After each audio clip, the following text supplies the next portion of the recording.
Good evening, everybody. Today is the 31st of October, as according to the old calendar. I'm, of course, Reader Lazar. Welcome to Voice of British Orthodoxy.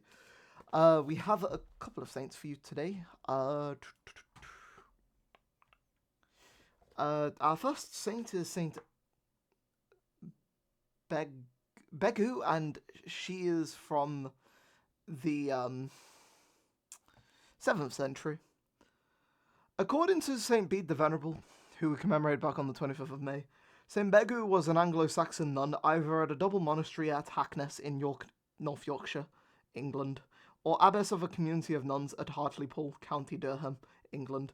St. Bede the Venerable relates the story of St. Begu's vision of the soul of St. Hild, who we will commemorate on the 17th of November, the foundress of Hackness, being escorted to heaven by angels following St. Hild's repose at Whitby, some 30 kilometres, which is 19 miles away.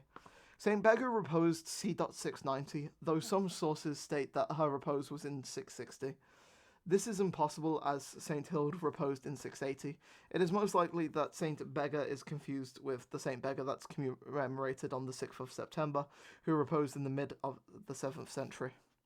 Around 1125, the monks at Whitby Abbey were seeking relics to replace those of St. Hild, which had been translated to Glastonbury during the 10th century Viking raids. It has been related that through a revelation the monks were led to Harkness, where they found a sarcophagus bearing the inscription Hoc est sepulchrum Begu, which translates to "This is the grave of Begu." These relics were then translated to Whitby, where miracles, the nature of which is now unknown, were reported. English historian and hagiographer David Hugh Farmer points out that the lack of any literary resources to a cult of St. Begu of Whitby is noteworthy. Her group chat entry says St. Bea, a nun at Hackness in Yorkshire in England, and then brackets c.660. Citation: St. Bea, or B, in Latin Bega, was of Irish parentage and fled to England to escape a marriage which her parents had planned for her, having the holy purpose of consecrating her virginity to God. On her first landing, she is said to have found refuge on the promontory still known as St. Bee's Head in Cumberland, where in after years there was a cell of monks depending on the Abbey of St. Mary's in York. Bega received the religious habit from the Bishop St. Aidan.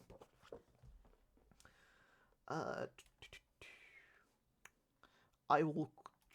Okay, okay, there we go. We do actually... We have an entry on the thingy website for her. So... Okay, so this is Okay, so... Interestingly enough,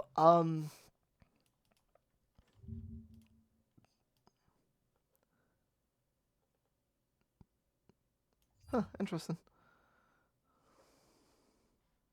Anyway, don't forget to pause and read. I'm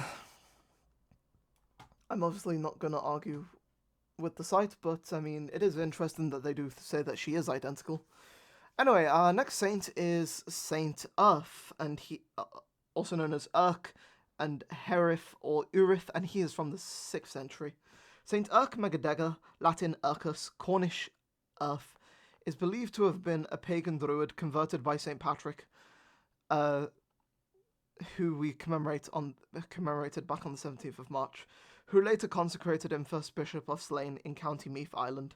According to tradition, Saint Erc founded the original abbey on the hill of Slane, as well as the school at Slane Abbey, where King Saint Dagobert II, who was commemorated on the 23rd of December, is believed to have received part of his earthly education. St. Erc was also a friend and tutor of St. Brendan the Voyager, who we commemorate back on the 16th of May. Around 450, St. Erc was sent by St. Patrick to take over the work of evangelizing County Kerry from St. Benignus of Armagh, who we will commemorate on the 9th of November, who had been sent to northern County Clare and the present-day province of Connaught. Initially, his jurisdiction appeared to have included a large part of southwest County Limerick, including the monastery of St Ita, who is commemorated on the 15th of January at Killeedy. Shortly before his repose, bracket 461, St Patrick expanded the area over which St Erc was responsible to include County Cork, thereby placing most, if not all, of the area that compromises present-day province of Munster under St Erc's supervision. St Erth of Cornwall is generally believed to be the same man as St Erc, brother of St Uni, brackets 17th of September, and Aya, commemorated on the 3rd of February. He is thought to have crossed from Ireland to Cornwall, where a church and the village of St Erth are dedicated to him. This is based upon the local tradition exclusively supported only by 15th century English chronicler William of Worcester's note from 1478. St Herygh, brother of St Uni, a bishop, lies in a certain church situated under the cross of the Church of St Paul in London. His day is kept on the Vigil of All Saints, that is, the last day of October. St Haya, the sister of St Erc, but with the H name. The H name is an incorrect corruption of St Erc's name, and the reference to St Paul's is undoubtedly the result of confusing St Erc with St Erkenwald, who we commemorated back on the 13th of April. St Erc spent the last years of his life in prayer and solitude as a hermitage in Slane. According to the Annals of Ulster, St Erc reposed 2nd of November 512. His feast is kept on the 2nd of November in Ireland and on the calendar of the Moscow Patriarchate, and on the 31st of October in Cornwall. Right, so this is complicated because we do have... So he is mentioned in the thingy. So St Erc, Erc of Slane, and then Wherefore, 6th century. They're in separate pairs of brackets right next to each other. Brother of St Uni and St Aya. He went from Ireland to Cornwall, where a church is dedicated to him, and also gives his name to the villagers. Erth. I will bring this over here. I can't believe I've done that. And I'll keep this up for the rest of the stream, since,